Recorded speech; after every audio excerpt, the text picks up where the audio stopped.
Բարի երեկո եւ բարի գալուստ հայկական ժամանակ տաղավարում զրուցելու եմ քաղաքացիական պայմանագիր խմբակցության падգամավոր Հասմիկ Հակոբյանի հետ։ Բարև ձեզ Տիկին Հակոբյան։ Բարև ձեզ։ Տիկին Հակոբյան վարչապետը աշխատանքային այցով Գերմանիայում է, հանդիպել է դաշնային կանցլեր Ֆրիդրիխ Մերցի հետ, ընդհանուր հռչակագիր է ստորագրվել համագործակցության խորացման առումով։ Մերցը հայտարարել է, որ Հայաստանը եւ Գերմանիան համագործակցում են բոլոր ոլորտներում եւ խորացող համագործակցության մասին է նաեւ խոսքը։ Խոսվել է նաեւ 2026 թվականին սպասվող խորհրդարանական ընտրությունների մասին։ Այդ համատեքստում Մերցը նշել է, որ Հայաստանը շատ կարևոր ժողովրդավարական ուղի է բռնել եւ այդ իմաստով 26 թվականի ընտրությունները շատ կարևոր են, որի վրա փորձում են ազդել ամենատարբեր կենտրոններ, մասնավորապես նշվել է Ռուսաստանը։ Ընդհանուր առմամբ արևմուտքում նախ կուզենամ այցին անդրադառնալ, այցի կարևորությունը, համատեղ հռչակագրի կարևորության մասին խոսեք, հետո խոսենք 26 թվականի ընտրությունների մասին եւ արդյոք արևմուտքում կա այդ ընկալումը, թե ինչ բարդ ընտրություններ են սպասվում 2026 թվականին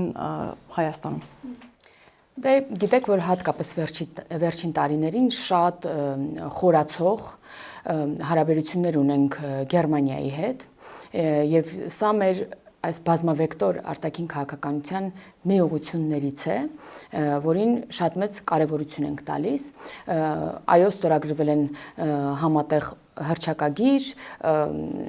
եւ շատ կարևոր շեշտադրումներ են եղել կապված հենց հիբրիդային հարձակումների դեմ Հայաստանի դիմակայունության բարձրացման մասով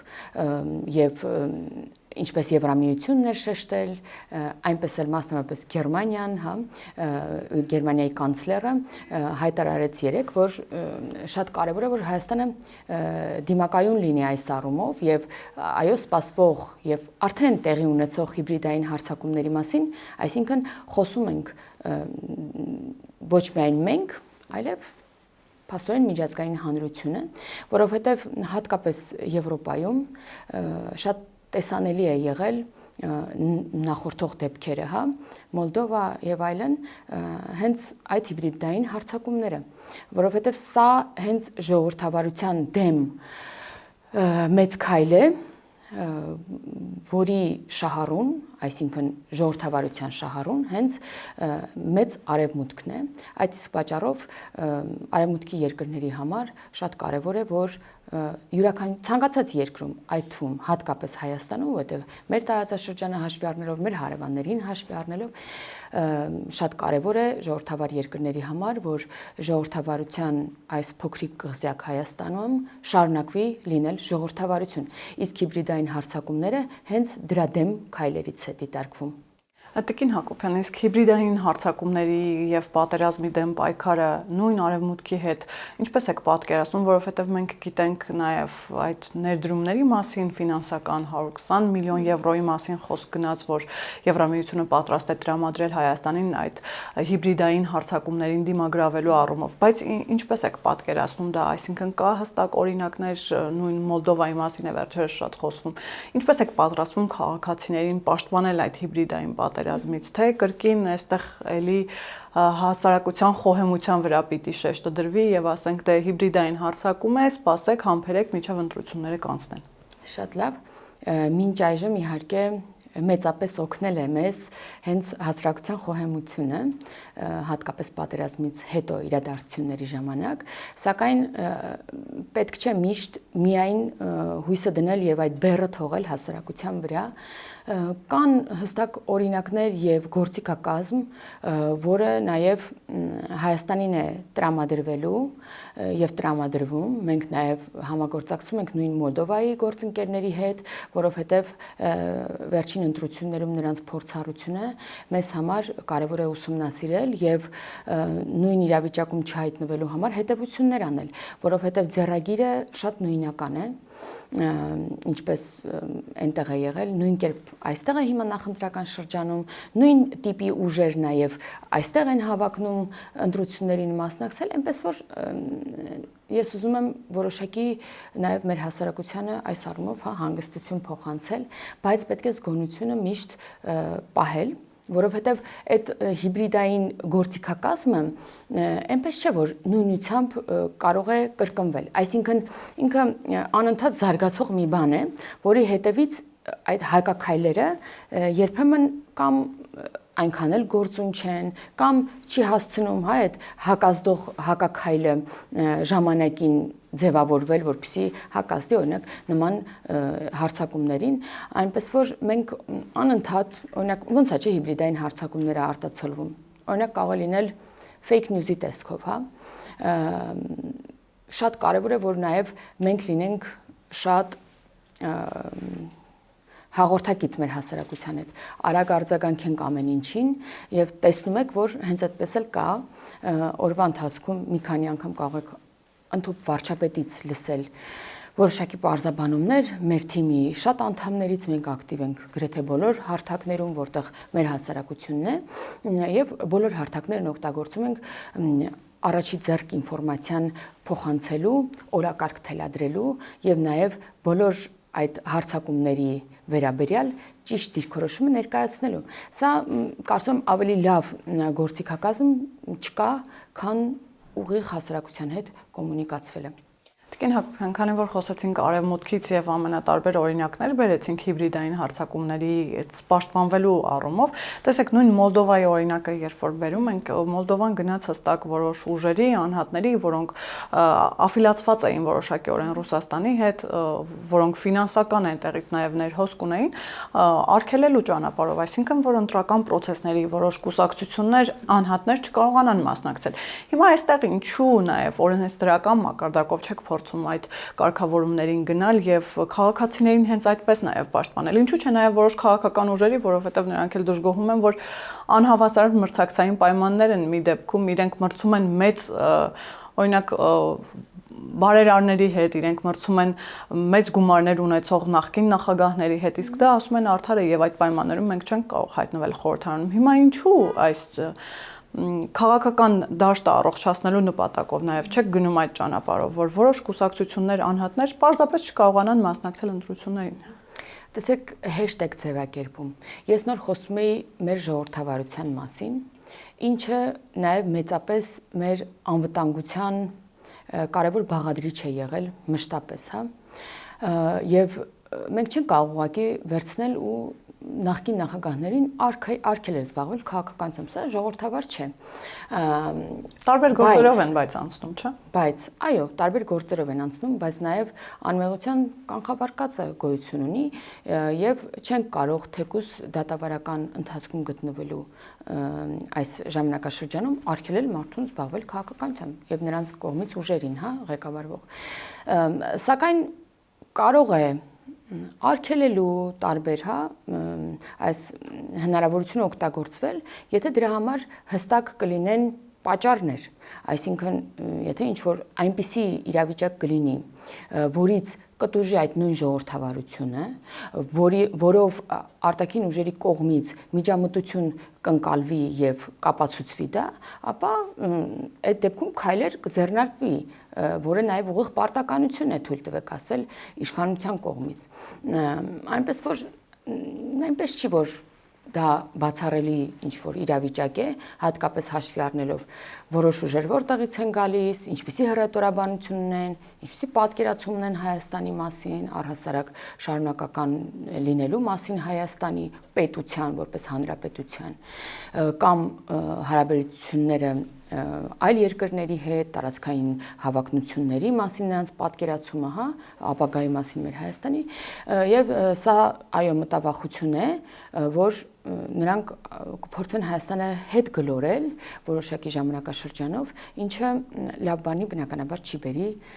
մեր քաղաքացիներին։ Այնպես որ հնարավոր է, որ նման իրավիճակներ լինեն, բայց հիմա նախապես չենք կարող նման բան կանխատեսել կամ օրենքներ բերել, որով կարգելվի որևէ կուսակցության կամ որևէ քաղաքական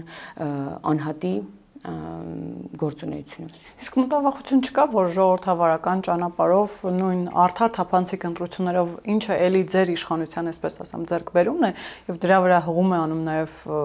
տարօրինակ ընդդիմությունը եւ հույսերը կապում է այդ ընտրությունների հետ, բայց ամեն դեպքում մտավախություն չունեք, որ հենց ժողովրդավար ճանապարհով կարող են ավտորիտար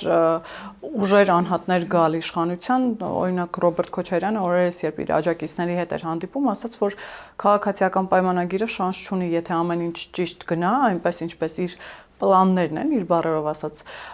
ինքը հաղթելու է ՔՊ-ին, պլան B չի կարող լինել։ Հիմա եթե Ռոբերտ Քոչարյանը ճիշտ է եւ պլան B չի կարող լինել, ինչ է կանելու այդ բaragայում։ Ես հիշում եմ 21 թվականին Ռոբերտ Քոչյանը եթե աստղերը այսպես դասավորվեն, նման ձևակերպումներ չէր անում, նա շատ վստահ էր իր հաղթանակում։ Հիմա հույսը դրել է ինչ-որ աստղերի վրա։ Այս դեպքում, գիտեք, շատ ավելի ակնհայտ է, որ նրանք են հասկանում, որ քաղաքացիական պայմանագիրը կստանա հասարակությունից այդ վստահությունը եւ կշարունակի ընթացքը Հայաստանի դեպի շատ ավելի կայուն խաղաղություն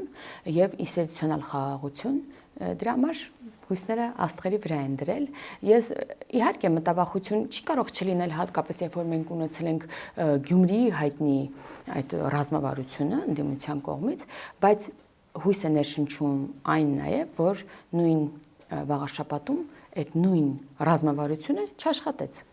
եւ չգործեց, որովհետեւ Գյումրու դեպքով մարդիկ հասկացան, որ հնարավոր է նման բան, որ չընտրել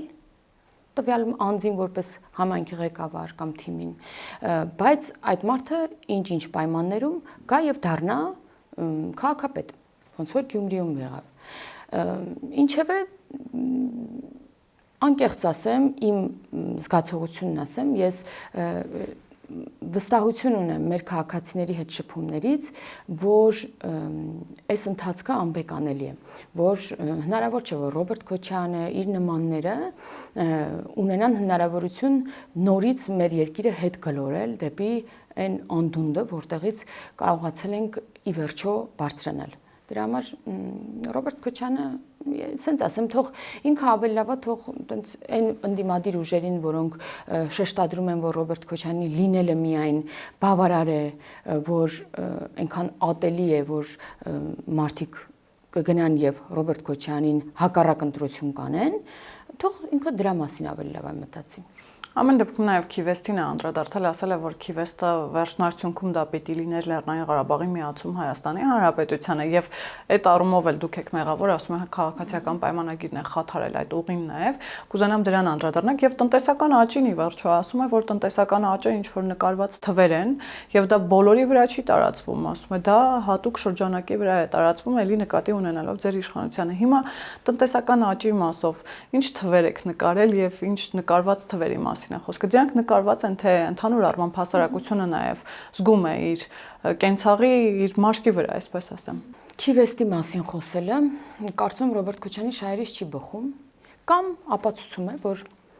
Քիվեստի բերումով, ինչ մեզ հայտնի դարձավ, հատկապես վերջին նախորդ տարի, այս տարվա սկզբում, երբ Ամերիկա Միացյալ Նահանգներից ֆինանսավորող Ազատություն ռադիոկայանը հայտնի ռեպորտաժը ցույց տվեց, Ռոբերտ Քոչյանը թքած է ունեցել Հայաստանի Հանրապետության վրա։ Ռոբերտ Քոչյանի օտար է Հայաստանի Հանրապետությանը։ Այո, կարևոր է եղել, որ Ղարաբաղը ինչ որ մի կերպ միանա Հայաստանին եւ թքած է ունեցել, որ Հայաստանի սուվերեն նույն չափի քառակուսի կիլոմետրերով տարածք Մեղրից կտրվի Ադրբեջանին։ Թքած է ունեցել, որ Հայաստանը կկորցնի ռազմավարական կարևոր նշանակություն ունեցող մի հարևանի հետ կապ եւ ավելի շատ կշրջափակվի, հա։ Այսինքն այդ Քիվեստի մասին խոսելը շատ լավ, եթե Քիվեստը այդքան լավ փաստաթուղթ է եղել, ինչու են վերցրել ու տարել իրենց հետ, որովհետեւ չի կարող չտանեն այդ փաստաթղթերը, բայց Հայաստանի հաջորդ իշխանությունները չունենան դրան հասանելիություն։ Այլ իրավիճակ չի կարող լինել, հա։ Այսինքն կամ վառել են, կամ տարել են իրանց հետ, մի բան արել են այդ թղթերը, որովհետեւ մենք չունենք հասանելիություն այդ թղթերին։ Բայց ինչպես ասացի, նույն Ազատության ռեպորտաժները, նույն տարբեր վավերագրական, հա, հուշեր եւ փաստաթղթեր ցույց են տալիս, որ այո, Քիվեստով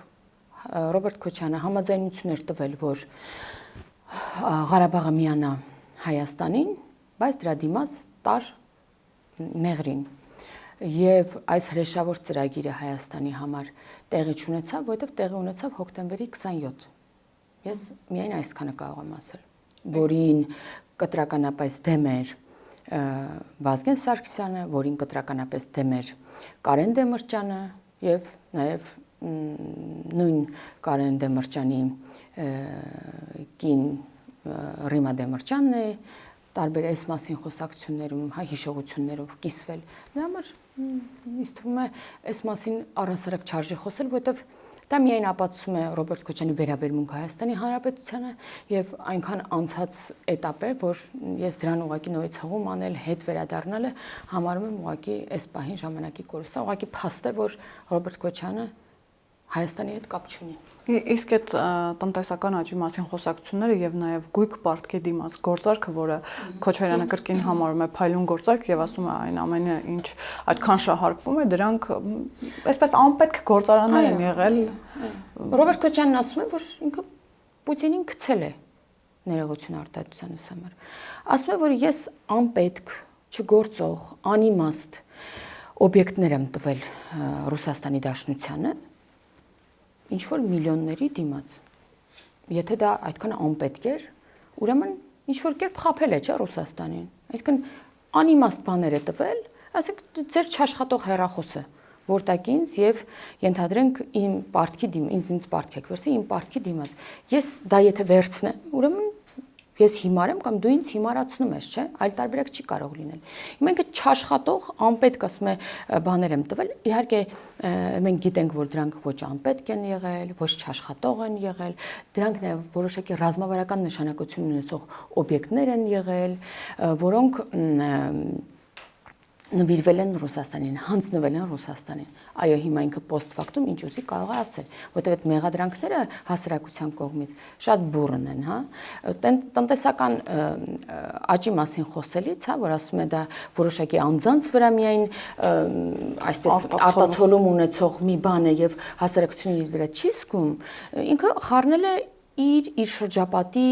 իր ժամանակաշրջանի հետ, երբ որ Հայաստանը շարունակում էր աղքատանալ, մարդիկ շարունակում էին լքել Հայաստանի Հանրապետությունը, արտագաղթել, միայն այդ թվերն էր աճում, եւ դրան զուգահեռ աճում էր սեփական ընտանիքի միլիարդները, որի հետ կապված հիմա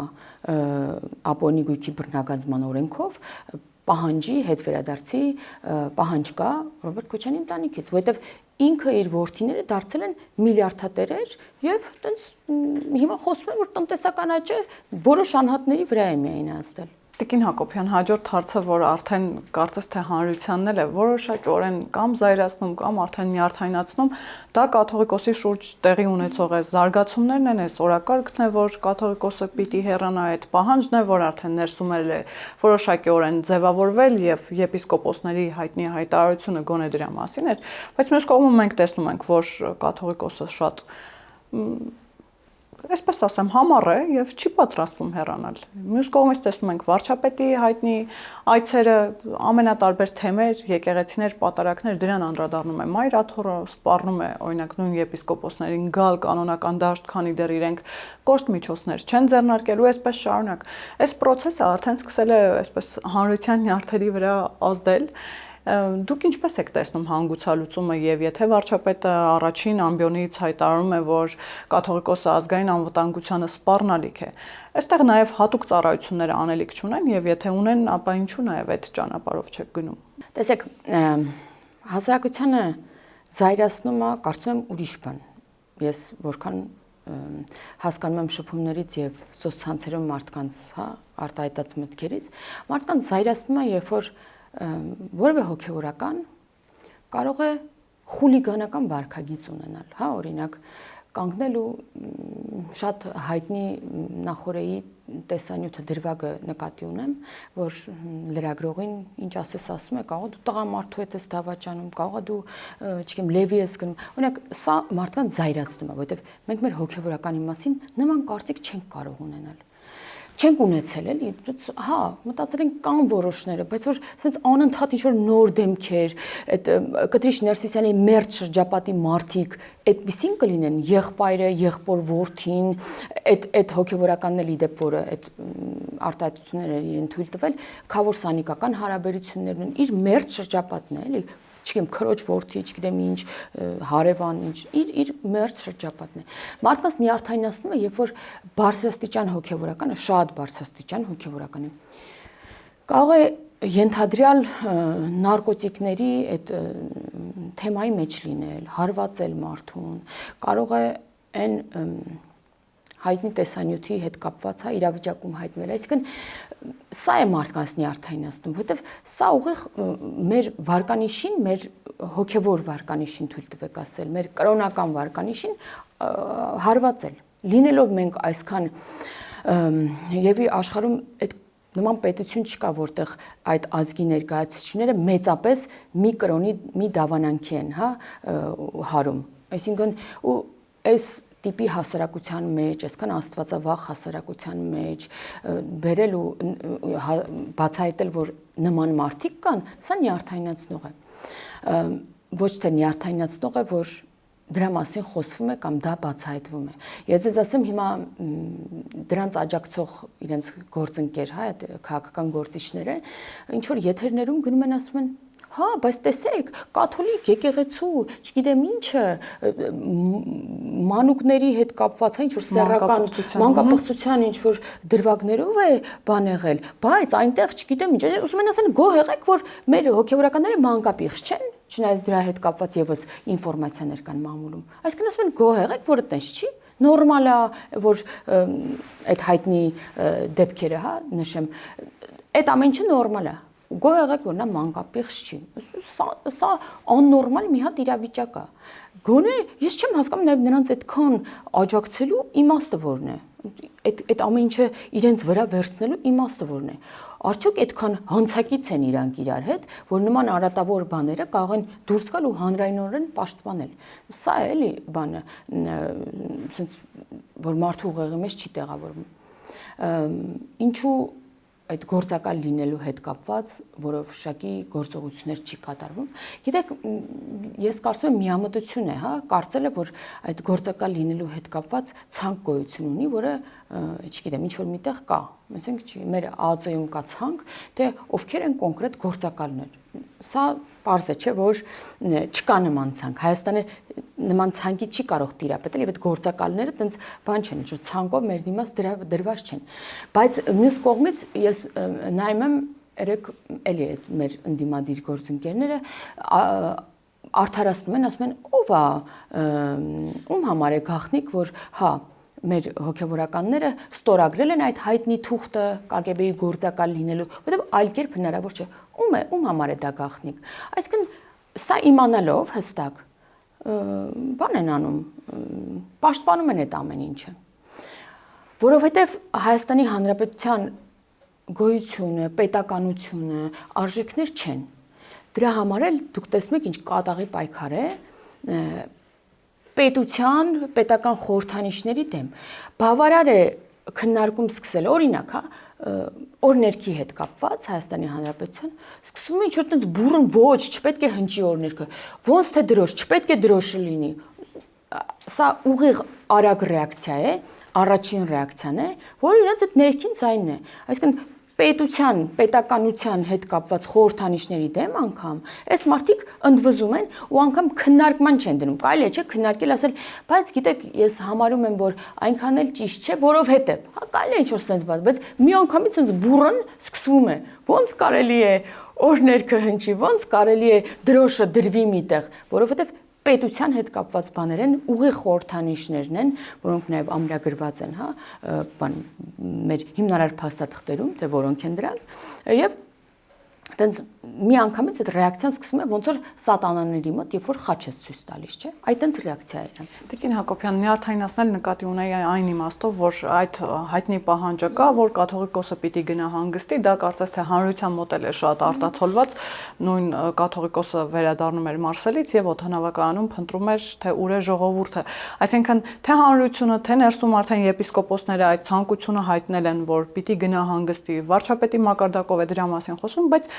կաթողիկոսը տուրք չի տալիս դրան, ավելին հայտարարեց, որ շարունակելու է մնալ եւ այս դժվարին ժամանակում շարունակելու է Մայր աթոռը առաջնորդել, այսպես ասած։ Հիմա եթե սա նյարդերի պատերազմի է վերածվել, չեք կարծում, որ կարող է ձգվել այնքան ժամանակ մինչեւ 2026 թվականի խորհրդարանական ընտրություններն են, իդեպ դրա մասին շատ խոսակցություններ կան, որ հենց կաթողիկոսին պետք է ժամանակ շահել մինչեւ 26 թվականի ընտրություններ եւ դրա արդյունքով պայմանավորված նոր կորոշի մնալ թե գնալ։ Այսինքն այստեղ մինչեւ 26 թվականի ընտրություններ, եթե գործընթացը ձգձգվի եւ կաթողիկոսը չգնա, չհեռանա, այս խոսակցությունները շարունակվեն, սա իսկապես արդեն նյարդայնացնող կլինի հանրության համար եւ ինչ որ իմաստով նաեւ քաղաքացիական պայմանագրի վարկանիշին չեք կարծում, որ որոշակիորեն կհարվածի, որովհետեւ այն օրակարգը, որը ըստ էության ստացվում է բերել եք, չհաջողեցիք։ Տեսեք, նախ կաթողիկոսը իր չգնալը, ես չեմ կապում նրա հետ, որ ինքը ուզում է տեսնել ով կընտրվի, դրա համար չի գնում։ Կաթողիկոսը չի գնում, որովհետև ինքը հիբրիդային պատերազմի մի օղակ է։ Սա հիբրիդային պատերազմի հստակ օղակ է, եւ մենք այլ երկրների նախադեպերով գիտենք ինչպիսի օղակ է։ Սրա համար չի գնում այս պահին։ Եվ խնդիր չունի, հա։ Այսքան խայտարակվելուց հետո մի քիչ էլ խայտարակվի։ Ինքը տենց իրականում էլի միևնույն է այս մարդկանց համար։ Մենք նման օրակարգ քաղաքական առումով չենք բերել, այսինքն մեր քաղաքական խոստում չի, քաղաքական նպատակ չի սա։ Սա մեր ընդհանուր հոգևոր թույլ տվեք ասել տեսլական ու նպատակ է, որ նման մարդիկ չեն կարող լինել։ Բայց մենք ոչինչ չենք կարող անել սրա հետ կապված։ Մենք գործիքակազմ չունենք սրա հետ կապված։ Սրա հետ կապված արձագանքել է նույն հոգևոր շրջանակը։ Տեսակ թե քանի arczepiskopos, եպիսկոպոս, որքան բարձրաստիճան հոգևորականներ արձագանքեցին եւ այն աստիճան իրավիճակը Կտրիչ Ներսյանի ձեռքից գնացել է, որ այլևս ինքը անգամ իր այդ ժողովները չի կարողանում հրավիրել, որովհետև չունի բավարար չափով հոգևորականներ, որոնք քվորում թույլ տվեք ասել կապահովեն։ Դրա համար ես չեմ համարում, որ սա տապալած օրակարգ է, ես չեմ համարում սա քաղաքական օրակարգ եւ որևէ մտավախություն չունեմ, որ ինչ որ մի իրավիճակով պայմանավորված Կտրիչ Ներսյանը չի ազատի վեհարանը։ Ես վստահ եմ, որ վեհարանը կազատի։ Ես նաև պատկերացնում եմ, թե որտեղ հանգրվան կգտնի նա եւ ես սա տապալած օրակարգ նկատի ունեմ, չեմ համարում բացարձակ։ Այսինքն ժամանակի հարց է, ճիշտ հասկացա, Տիկին Հակոբյան, չգնալու տարբերակ ըստ էության ձեր նշանակ չունի, ինքը արդեն գնացած է։ Ինքը իրավիճակին չի տիրապետում։ Այսինքն դուք պատկերացնում եք, որ ֆորմալ հենց գնաց նոր այս օրակարգը հաղթած է համարվում։ Ինքը արդեն այդ իշխանությունը չունի։ Ինքը արդեն չունի իշխանություն իր հոգևոր դասի մոտ։ Ինքը անգամ իր ժողովները չի կարողանում հրավիրել։ Ինքը չունի այդ իշխանությունը։ Հո իշխանություն ունենալը այդ գահին բազմելը չէ միայն։ Այտենց Սերժ Սարգսյանն էլ էր 18 թվականին այդ գահին բազմած։ Բայց դա բանջարը չհերքեց հեղափոխության օրակարգը եւ դա չնշանակեց, որ ընդդիմադիր ակտիվիստ այդ ժամանակ, ընդդիմադիր падգամավոր Նիկոլ Փաշինյանը իշխանություն է։ Դա չհերքեց, չէ՞ իր իշխանություն լինելը, որովհետեւ այդ շրջանում հեղափոխության օրերին թելադրում էր իշխանություն եւ ուներ իշխանություն Նիկոլ Փաշինյանը, որովհետեւ եթե ուզում էր որ վաղը լիներ գործադուլ էր լինում, որովհետեւ ժողովուրդը ընդունում էր Նիկոլ Փաշինյանին, ոչ թե Սերժ Սարգսյանին։ Հիմա Կտրիչ Ներսյանը իր հոգևոր շրջանակում չունի իշխանություն, ինքը հասարակության մեջ չունի վստահություն։ Դրա համար էլ երբ որ իրեն ասում են ժողովուրդը քեզ սպասում է, կաթողիկոս, ինքը պատասխանում է, բա ուր է ժողովուրդը, չկա ժողովուրդը։ Այդ մի քանի ընդդիմադիր ակտիվիստներ են եւ իրենց բազմաթիվ մի քանի տասնյակ լրատվամիջոցների լրագրողներն իրենց օպերատորներով չկա այլ ժողովուրդ, որը աջակցում է Կտրիչ Ներսյանին, այլապես իր հրավիրած պատարակներին, երբ որ զուգահեռաբար նաև պատարակ է օրինակ այլ եկեղեցում, նաև մեր մասնակցությամբ, այս դեպքում Կտրիչ Ներսյանի հրավիրած Մայրաթորում պատարակին կլինեն մարդիկ, հա, մարդիկ կգնան, ոչ թե կլինեն 1-2 ուղարկված կամ 1-2 էլի լրագրող, այլ կլինեն մարդիկ։ Այսպիսով գոնե իրենց աջակցությունը կցույց կտան։ Համար տենց ես մտավախություն չունեմ սրա հետ կապված, սա արդեն իսկ հաղթած օրակարգ է եւ ես իրականում շատ ուրախ եմ, որ այն սկզբի պատկերացումը, որ մեր հոգեվորականների մեծ մասը կապ ունի հոգևորի հետ եւ արժանի է իր կոչմանը, սա իրականություն է նաև ապացուցվեց, որովհետև մեր հոգևորականները արձագանքեցին այս օրակարգին, որքան էլ վտանգը տեսնում էին եւ ուղիղ տեսնում էին, որ իրենց արձագանքման հետևանքով իրենք զրկվում են պատրակներ անելու հնարավորությունից կարգալույծ են համարվում, թիրախավորում են իրենք, օրինակ ռուսական այդ մեր Կտիշ Ներսյանի եղբայրը այդ թեմի պաշտոնական էջերով նրանց թիրախավորում են, հա, ինչքան էլ, այո, ինչքան էլ էս կա, միևնույն է, մեր հոգևորականները շարունակում են պաշտպանել մեր կրոնը եւ մեր արժեքները։ Չի պաշտպանում մեծ հաշվով Կտիշ Ներսյանի մերձ շրջանակը, որը տենց տարբեր հարուստ այս ընթացքում շահած այդ հոգևորականներն են, իսկ մյուս կողմում մենք տեսնում ենք մեր այն հոգևորականներին աջակցող, որոնք իրականում հնարավոր է նրանցից շատերն անգամ ապրուստի խնդիր ունեն, հա, այսինքն այդ կերակրատաշտից չեն օգտվել ժամանակին, դրա համար էլ ազատ են կարծիքն արտահայտել։ Տիկին Հակոբյան, փորձեմ ամփոփել, քանի որ զուգահեռներ տարեք 2018 թվականի եւ Սերժ Սարգսյանի հետ այդ ստեղծված իրավիճակի հետ, իսկ չեք կարծում, որ օրինակ նույն Գարեգին Բն ավելի ամուր նյարդեր ունի, քան Սերժ Սարգսյանը։ Ես մոռացա ձեր այդ նախորդ հարցին արձագանքեմ, որ մենք շատ ամուր նյարդեր ունենք։ Մենք երկար ժամանակ, եթե մեր նյարդերը հերիքել է, որ դիմակայենք, հա, նախկին իշխանություններին, ապա այս դեպքում եւս մեր նյարդերը ամուր են եւ անգամ նյարդերի պատերազմում եւս մենք կհաղթենք, որքան էլ իրեն անջատի ու իզոլացնի Կտիշ Ներսիսյանը հասարակությունից։ Շնորհակալ եմ։ Ես շնորհակալ։